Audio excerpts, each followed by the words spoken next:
Good morning.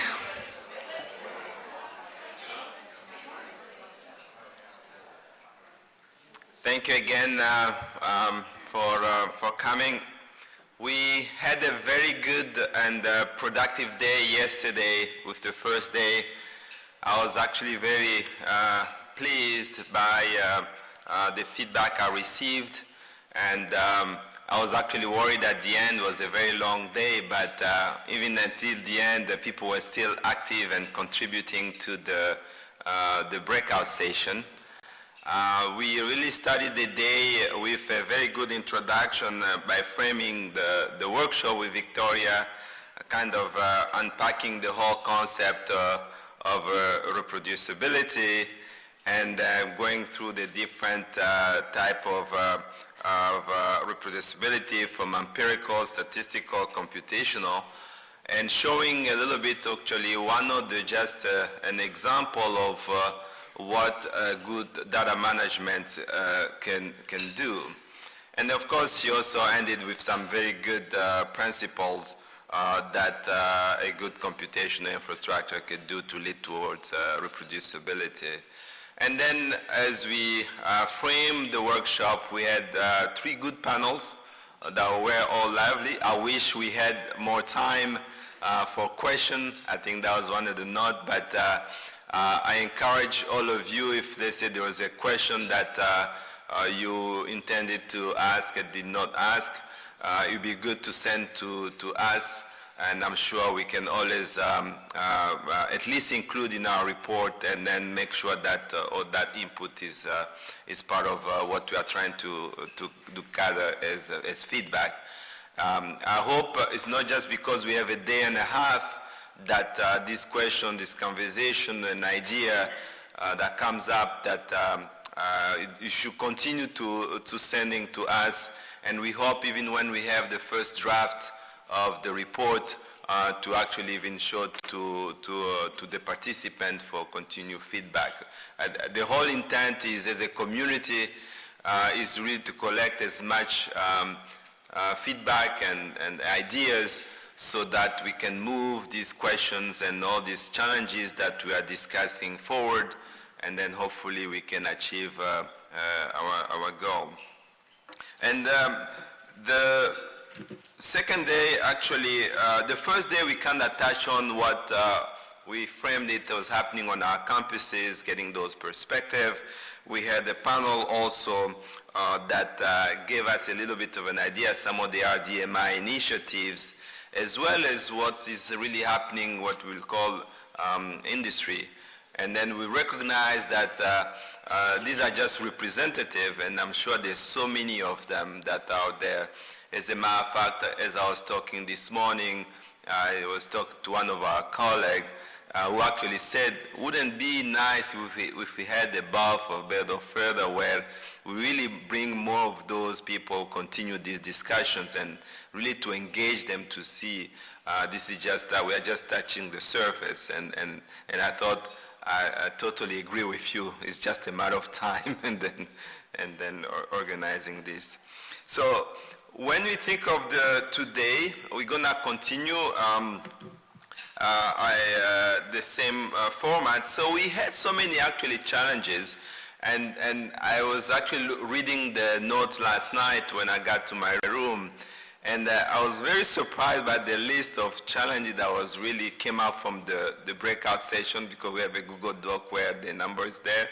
And it goes always for lack of funding, data formats, and lack of knowledge, and informing our senior administrator, and ever-changing standard, incentivizing researchers, too many IT departments to deal with, hard to explain, need for standardized metadata, data curation, and etc. I mean, this is just a really list, a really very comprehensive list. And what we're going to switch now the conversation today is we're going to start with the first panel to kind of hear a little bit from the funding agency's perspective, because many of our researchers go to seek for these solicitations and get funded and projects, and getting that perspective would be the first part. That will be moderated by Jim from the University of Minnesota. And then we're going to have a breakout session, a break, and then have our last breakout session. So the breakout session, you're going to see the questions were slightly modified yesterday. We really want to look at the future, what's next. How do we continue this conversation? I really want to have the different table to kind of thinking, we know where we are, we talked about what we are, we know what the challenges, we discussed them all, so what's next? Basically, that's the question. And I hope at the end, when we have that open discussion, we're even gonna allow an open mic to kind of, as a community, can we kind of agree on some of the few things, maybe one or two, three things we can do next. There's already some suggestions that came my way, but I'm hoping that we can continue this. The reason I'm saying this is, for the first time, I actually brought different communities together, because many of us, some of us, we will meet in certain organizations, and there are different organizations that meet regularly. But it's not clear that those organizations really work together. In particular, this is a question that really is at the intersection of many of them, that they could benefit from all of us really contributing to it. So my hope is during that open discussion, we can find ways that we can work and continue this conversation. And I see Wendy standing, show me that it's time. But I'm going to stop here, but I'm hoping that you will find the discussion today again enlightening like was yesterday, and that really we are looking forward to continue getting your feedback. And thank you very much again.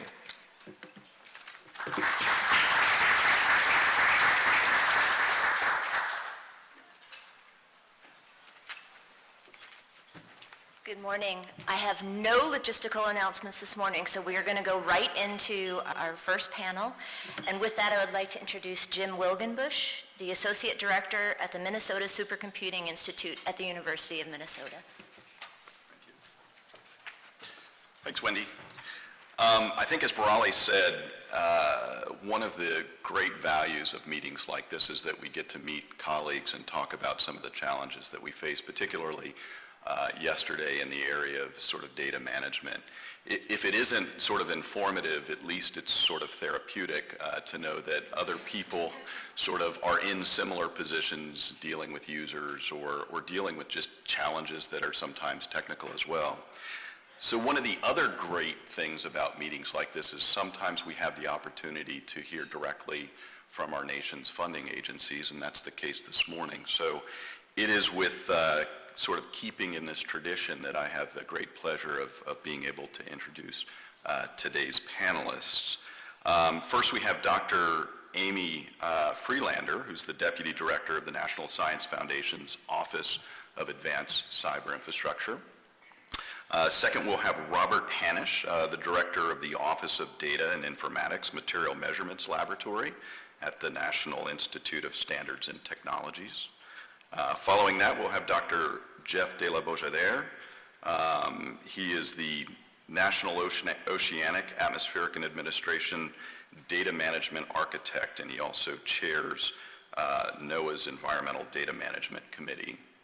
And then finally, we have Lisa Federer, who serves as a research data informationist at the National Institutes of Health Libraries. So maybe, first of all, we can warmly welcome and thank our panelists for coming today, if we could start with that. And then I would like to invite all of you to come on up and go ahead and take a seat. The format of today's panel is going to be very similar to yesterday, except we've allotted a little bit more time. So each of the panelists will have 15 minutes to speak. We've also asked, when we met about this panel, we asked that if you can hold your questions till the end so that all of the panelists have an opportunity to share with you their strategies and perspectives. Unless, of course, there's some short point of clarification, I'd be willing to accept that. So without further ado, Amy. Slides. Good point. They're up. And I believe this works. Should we give it a try? Let's see. Yep. God, isn't that exciting? Perfect. That works. Advanced cyber infrastructure. Yes. Well, good morning, and thank you all for coming today. See a lot of familiar faces in the audience, but I am delighted that I see many faces I do not recognize and many organizations that I do not recognize as usually coming to these events. So full marks to the University of Chicago for not only bringing old friends together, but introducing us to some new ones. So this is the outline. It follows the standard Who Are We? For those of you who haven't come to NSF for funding or for one of our events, what do we expect in large from a data management plan? And then what do we see looking forward? But what underlies this is the question, why does NSF do this at all? And I gather, although I'm sorry I missed it, that you heard one explanation, and an elegant explanation, from my good friend Victoria Stoughton yesterday. But NSF asked this question actually a number of years ago when it instituted its data sharing policies. And the simple answer is because they are intrinsic to the nature of science. You simply cannot do good science or good research without understanding the evidentiary base and moving forward to protect that, in part for the critical reason of reproducibility and verification, and in part because it's intrinsic to the canons, the cultures that underlie our field. And that is why NSF requires the data management plan as part of the proposal process. It is intrinsic to telling us how it is that the investigator or the team proposes to manage the data that is a core element of the work that is undertaken.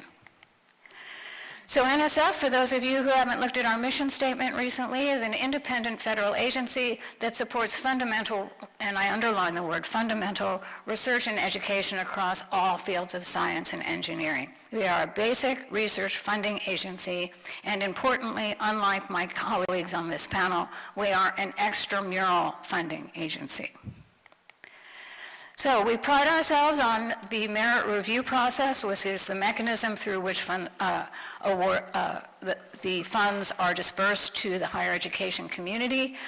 These numbers are a little out of date. I think these are 20, come on now. These are 2015-16 numbers, but the ratios are correct. We get between $40,000 and $50,000 requests per year for an appropriation somewhere around $7 billion. Of that, 94% of it walks out the door. And when I'm talking to an industry group, here is where I say very firmly, looking over my reading glasses, I defy any of you in this room to run your organizations on a 6% overhead. So that's what we do. We exist to push money out the door to enable the higher education advanced research enterprise across all area topics of science and engineering, very, very broadly defined. So that translates into lots of awards, roughly 20% funding rate, although it will vary by program. We fund many students. That's an important part of our mission. We fund them directly. And we also fund them as parts of the teams that come forward to execute the work. And we have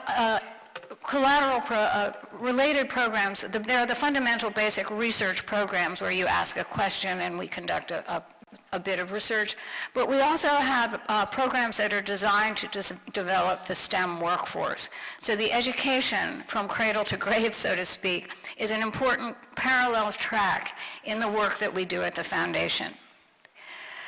So I said that NSF funds research across all areas of science and engineering. Now these are data from the National Center for Science and Engineering Statistics biannual indicators report, and it looks at some of the major funding agencies. And you sort of see the point that I would like you to see, which is that there's the NIH all the way to the left, which has a very generous and appropriation, but not surprisingly, given the mission of the organization, it is very much focused on the life sciences. Well, of course, it's a biomedical research organization, as we will hear later.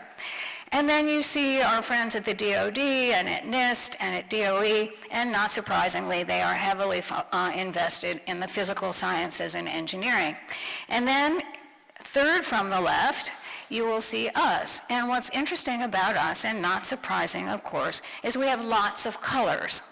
So that it means that our $7 billion or so are distributed, truly distributed. These are the funds that go out the door, as reported to the National Science Board, are distributed across many, many fields of science. So that means when we come to data management plans, we are driven by two inherent tensions. On the one hand, you can't manage the agency through pickup sticks. You need to have a set of principles that are coherent across the entirety of the foundation, all of those awards that you saw described in the merit review slide. On the other hand, you have to recognize the heterogeneity of science.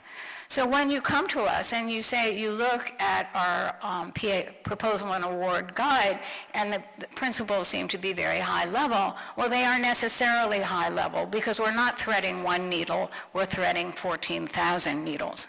So that's the coherence and heterogeneity tension, and it's a necessary tension, and it drives our approach.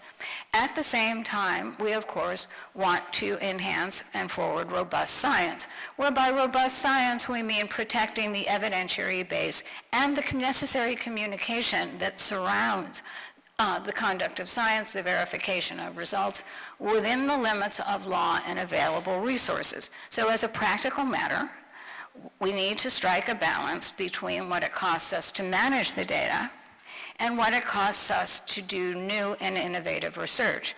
Because as the director has said publicly, if we're not about innovation, what are we about? So here's the director herself talking about public access, but I think it captures the point about the relevance not just of data, but of communication as a property of robust science.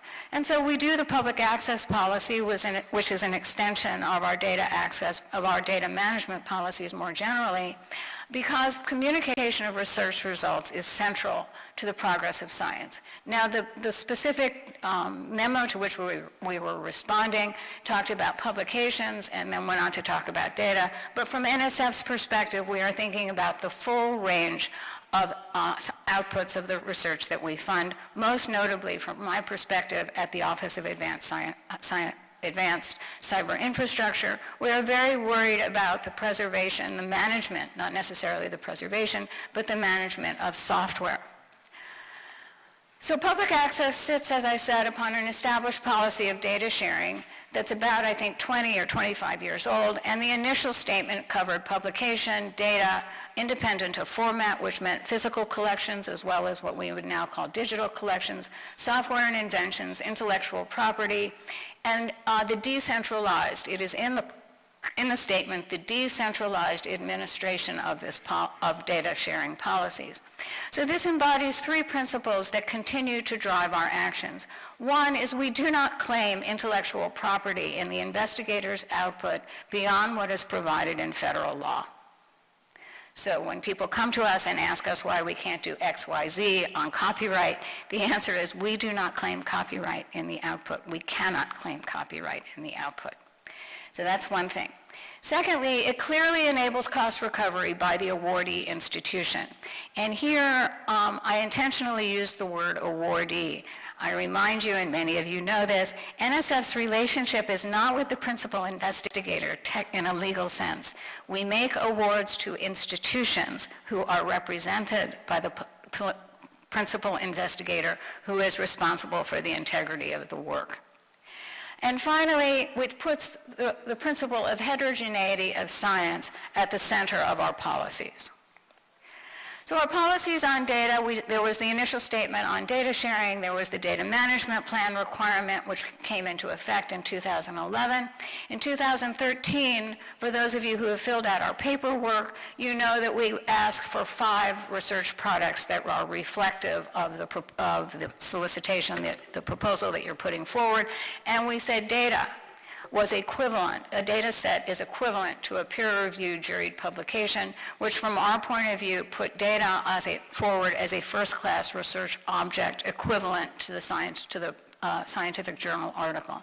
And then finally, there's the public access plan that was published in 2015 and went into effect in 2016. We did go beyond the requirement of that particular memo by covering juried conference papers as well as formal journal publications. And this came about, again, reflective of our underlying heterogeneity, because it turns out in computer science, the directorate with which I'm currently affiliated, the coin of the realm is not the scientific paper in the journal. The coin of the realm is the juried conference paper. So in order to put computer science on the same playing field, if you will, as the other disciplines, we included juried conference papers. So the data management plan, and please don't bother copying all this down. I intentionally created eye candy here with the expectation that the slides would be distributed subsequently and you can study them to your heart's content. Okay, so it's a required element of our proposals. It describes how the PI will conform to the data policy associated with the competition to which the proposal is submitted, recognizing that when you submit in education and human resources, it looks really different from when you submit to physics. It is evaluated during merit review as intellectual merit or broader impacts as appropriate, and let me underline this. It is evaluated. This is not just a two-page document that you shove in there. We really do look at these. And it may simply say no plan is needed, but this too needs a justification, and the expectation should be that the panel will evaluate that justification. But certainly there are parts of advanced mathematics, for example, where the data are the equations and is the publication. So we are alive to that sense, that distinction. So it may include different types of data, standards for the data and metadata, policies for access and sharing, provisions for reuse and redistribution as possible, and plans for archiving, again, as appropriate. All of these are governed, of course, by the norms and customs of the individual fields. So what does it look like from the proposer's point of view? Well, you should look at your solicitation and see if there's something special in there. And if there's nothing special in there, well, you consult the division. Many of the divisions have put forth guidance that are specific at the division level, and you work your way up the chain. And if there's nothing, well, then you fall back on the general NSF statement. So then you look at other considerations, for example, the nature of the data. In high-energy physics, for example, the data are so voluminous that our good friends at the Department of Energy only worry about data that support publication, because it is simply not feasible to do anything else. On the other hand, if it is a small, well-managed data set, or as I gave the example in higher mathematics, it may be a data management plan may not be relevant at all. So you have to look at the nature of the research that's being proposed and the data that are being created. Jeff, you're frowning at me. Always makes me nervous in staff meetings when someone is frowning at me. It means I've just gotten something wrong. But he comes after me and can clean up. Then you look at any constraints that may be introduced by the intended repository. For example, it is not uncommon for institutional repositories at the university level to refuse to accept personally identifiable information. That makes life very difficult if you're in education or some of the social sciences. And finally, you have to look at regulatory issues. So I have 2 minutes to go, and I'm going to skip through this by reminding you that this is an element of the award. It will be addressed during site reviews, site visits, and possible A133 audits. There is more guidance available. This, again, is another eye candy slide, so you have it later to be consulted. And we also see different ways in which we are embedding public access concerns, data access concerns into individual awards. And so this is a set of awards that came out of the Division of Social and Behavioral Research last year, and they attached a series of funding elements that allowed the investigators to take a step a little further beyond what they would do otherwise in order to make the data available. So like everything at NSF, it is very bottom up. So going forward, well, I hardly think this is news to any of us. It's a complex space which represents the intersection of what NSF expects you to do, what the disciplines expect you to do, institutions and policies, norms, and codes of conduct. From my own perspective, from the world that we look at in OAC, we're increasingly aware of data, if you will, in flight. So a lot of what we've talked about has actually assumed that there's almost a linear life cycle. You go out, you do the work, you collect data, you manage the data, and you put it someplace at the end, and it sits there until someone else comes along.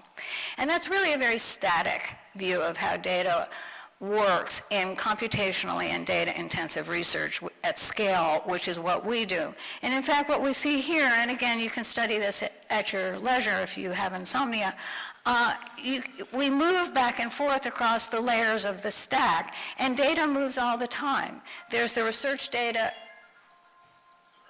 It must be a teenager. So we're almost there.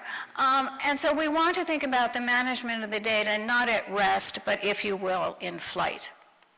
So what are we going to do? We will continue developing data management plan guidance in collaboration with the communities.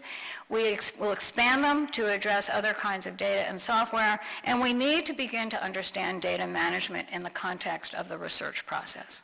So thank you.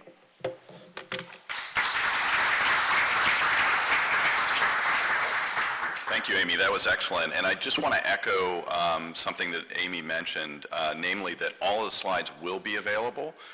So those are available on our website right now, I believe. So thank you very much for providing those. Robert Hanisch of the National Institute of Standards and Technology is up next.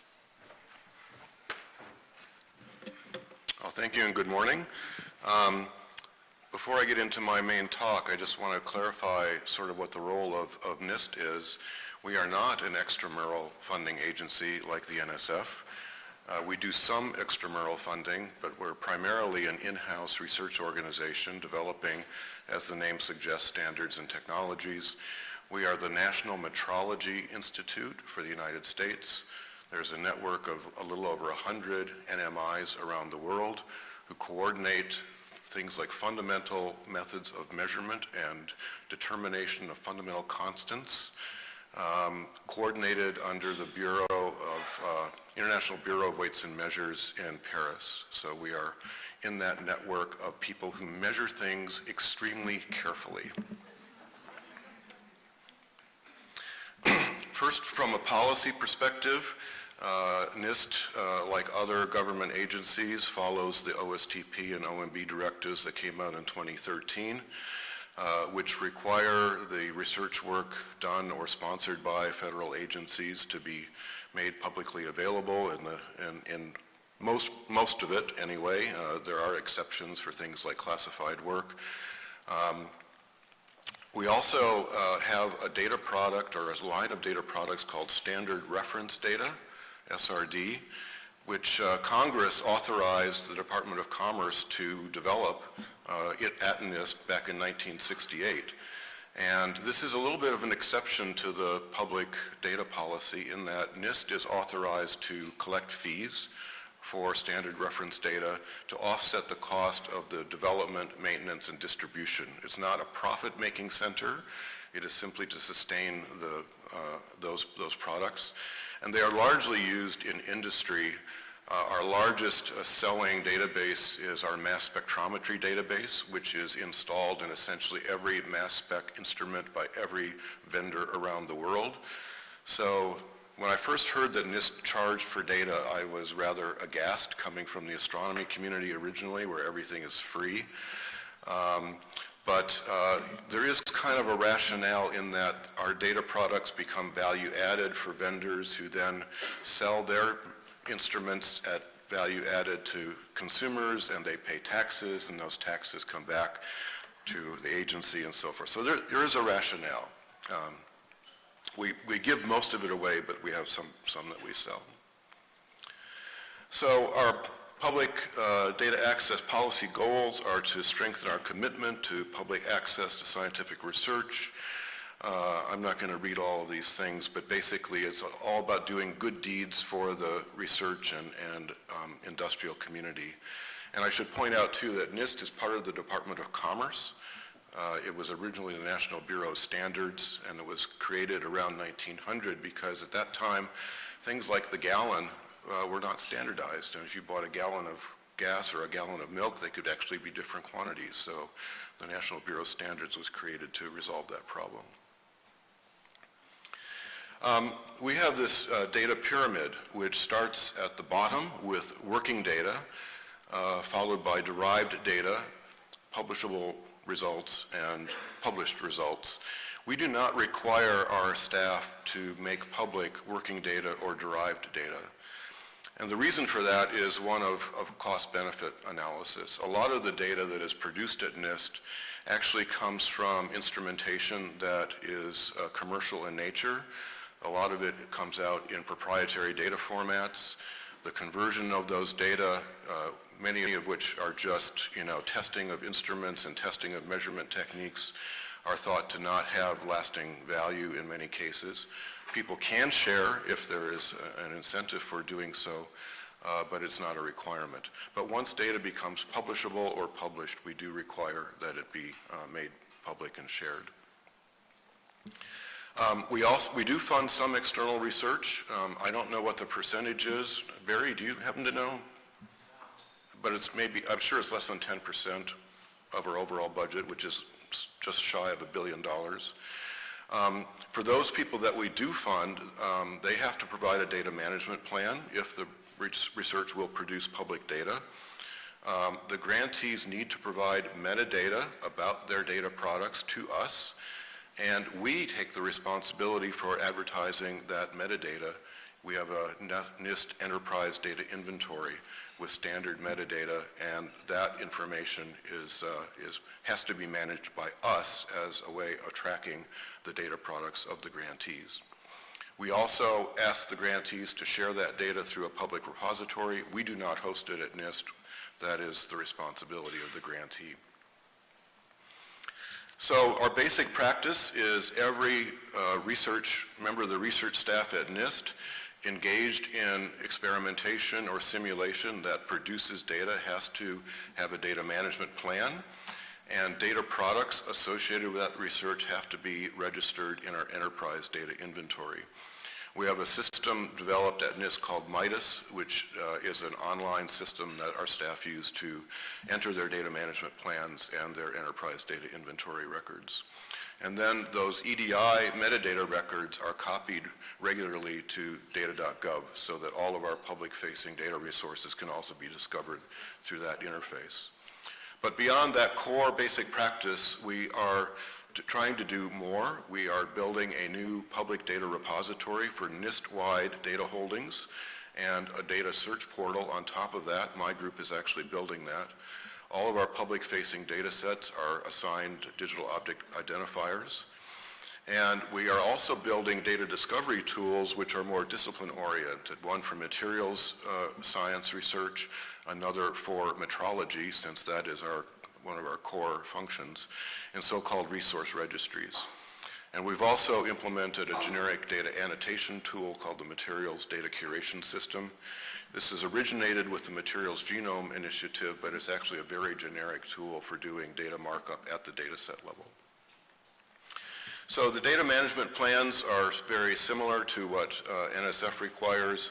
We ask people, what are the data generating activities? What types of data are you producing? How are the data to be managed and preserved? How are they reviewed and made available? Oops, wrong button. There we go. And so this is basically a way to generate metadata and federate that metadata into, as I said, our data inventory and then to data.gov. This is the tool that we use called MIDAS.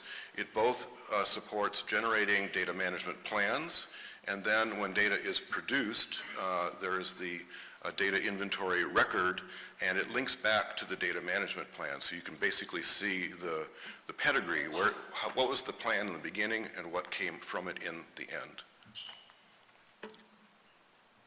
This is the Materials Resource Registry. A registry is basically collecting metadata about data collections. So think of it as a yellow pages, if you will. Those of you who have never seen a yellow pages directory, if you're younger than 40 perhaps, but it's metadata about data collections, not about individual data objects. You use this to discover information, and then the information in the registry allows you to go to the resource, drill down, and actually access data from that collection. The similar infrastructure is used for the Metrology Resource Registry. We have built this infrastructure at NIST, but this is actually deployed at the BIPM in Paris, so they host this information for the network of metrology institutes around the world. It's really important, I mentioned yesterday in one of our breakout sessions about federation. It's not possible in this world of data growth to host all information about data in one physical location. So federation is really the key.